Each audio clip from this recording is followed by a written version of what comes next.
We're here to have a very important conversation with who? The one and only Tamsen Fadal. Tamsen, thank you so much for joining us. Thank you. Congratulations on the success of the book. Give us a little sneak peek of what we're going to talk about tonight, but don't give away too much. I won't give away too much, but we're going to talk everything menopause. I think it was so important to create a girlfriend vetted guide, but it's also for the guys too, because there is a lot to cover. And it's not just menopause, it's what happens before and after menopause. So we're going to cover the whole gamut. As we like to say, get ready, strap in for another fantastic Faena Rose conversation.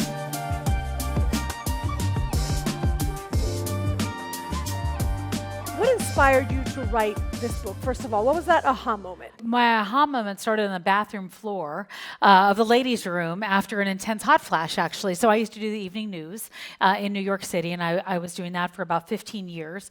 And there was one particular night where I was having problems. I was looking at the teleprompter, which we would read, and I'd look at a word, and I'm like, I know that word, but it's not coming out of my mouth, so I'd skip it. Later, I found out that was called brain fog. And this particular night, we were in a commercial break, we're all chatting, and all of a sudden I got this intense heat that came from the inside and just sweat everywhere. My scalp, under my arms, my boobs, everywhere. And I'm like, what is going on? I feel like I'm going to pass out. And my heart was racing, and I excused myself and went to the ladies' room because I didn't think I was going to be able to make it through. I was like, am I going to faint? What's happening? And I just went down to the floor of the bathroom to just cool my whole body off. I went to doctors a few weeks later, and I finally got a note in my patient portal that had 4 words in it. That's it. It said, in menopause, any questions? That was all I heard from my doctor. That was it. Remember, this is 5 years ago now, so nobody was really talking about menopause. And I set out on a quest to figure out what was going on with me, because I was chasing all these symptoms around thinking, is it dementia? Do I have a heart problem? Like, what's wrong with me? How scary. You're a news anchor and you can't even read some words. Yeah, on the that's the whole job. And so I realized that this was something that nobody was talking about. And I read a statistic that said 1 billion women will be in menopause or perimenopause by 2025, which is this year. And I couldn't believe no one had ever brought that up to me. And any time I'd been to doctors, any time I'd done a blood work, no one had ever brought that up to me. Any time during my mid-30s into my 40s. And this is when you say, I'm a well-studied, well-informed woman who's connected to the world, and this, there are no tools at my disposal. Right, and I'm reading stories every night talking about all sorts of things. You listen to the news, you hear something about diets or heart disease, or you talk about all these different things, studies that are going on, cholesterol, and never once did I say the word menopause, and I certainly had never even heard the word perimenopause. And so I found that really shocking, very scary. I lost my mother to breast cancer when she was 51 years old, and I was 20 years old at the time. So it was never a conversation I had, and I thought, well, maybe that's why. But then more and more women that I would speak with would say, well, I never talked to my mom about it either. I never heard anything. And I realized that we've been a society that has been shamed into silence about this as women, thinking that our best years are behind us, that somehow we become invisible and irrelevant if we're not, if we're not in a place where we're in our reproductive years, and that's just simply not the case. What are some of the myths that you set out to debunk with this book? Well, I think I thought, I go to my doctor tells me what to do, and then I do that, right? That's pretty much how that's what I thought you did. And what I realized that in studying this and doing the documentary and creating it and talking to 2 different doctors by their own admission, many doctors are not taught this in medical school. Some have up to maybe a month of training in medical school, if you can imagine that. So you're walking into the doctor's office, and it is not their fault. And I always want to say that because I think it's very important to note it's not doctors' fault. It's the system is broken in so many ways. And the fact that doctors haven't been trained about something like this, because women in midlife really were not priorities in any sense of the word. And I think the other thing I really wanted women to know in this is that this isn't about, when you're old or that you've got to suffer through this. There are actual real solutions out there that we haven't talked about. And so we're finally hearing that conversation.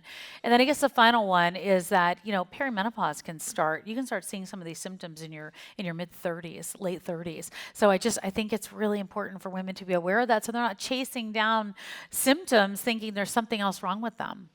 I can't believe, first of all, that doctors aren't trained in this for more than a month. Right.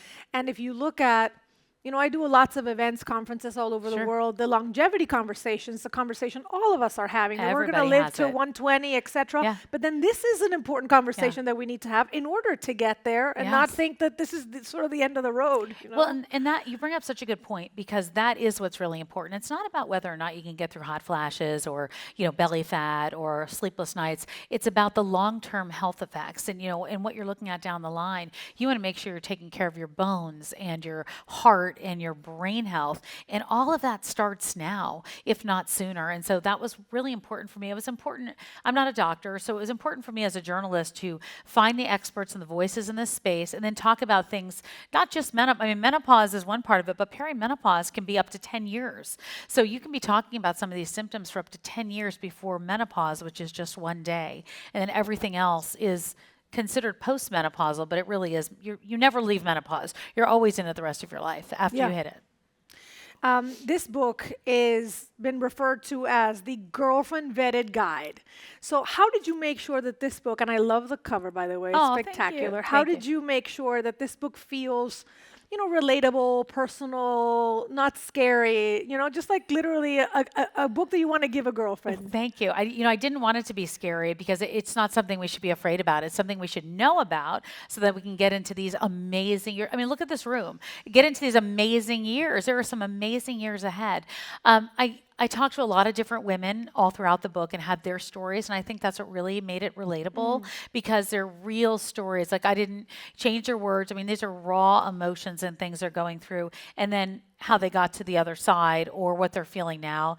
And then I shared a lot, much to the chagrin of my husband back there, Ira, about our own personal story. So there's a sex chapter that I did not let him see before the book was published. But, I think it's really important to not be afraid and talk about these things. And we've whispered these things for way too long, and we've not been taken care of, and we've suffered, and we've been afraid to ask for help. And so it was really important that a woman can take this book and walk into the doctor and maybe say, like, look, this might be what's going on with me. Can you help me and give me some answers? Because doctors didn't go into that profession to not care. They care a lot. Yeah. But, there's a lot that they weren't helped with themselves. And so I wanted women to be able to take charge of their health, because I think that's half the battle. You mentioned sex in Yes, the book. yes, a lot. The second that I saw women like Halle Berry, like posting with the book, I'm like, oh my God, she's made this something that, again, is not scary, and it doesn't have to mean the end of your life.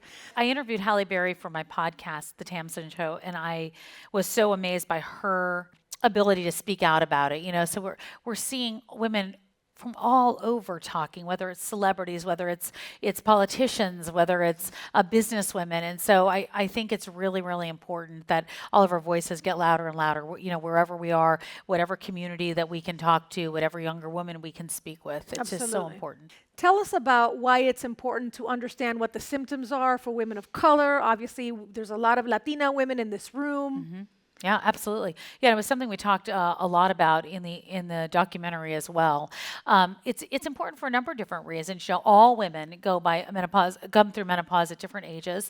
For Black women, they can come into it a little bit earlier, and symptoms can be more intense and last longer. There are a number of different health, what we talked about before, issues that we have to be paying attention to. If you have hot flashes, an enormous amount of hot flashes all the time, that could be an indicator of something else long term. So that's what we've got to know, and we've got to talk to women where they are. We've got to figure out, their community and whether or not they're getting the resources, getting the answers, having the access. And so that's why it's really important to be so inclusive in this conversation and so aware of what's going on, so we can also help each other during that.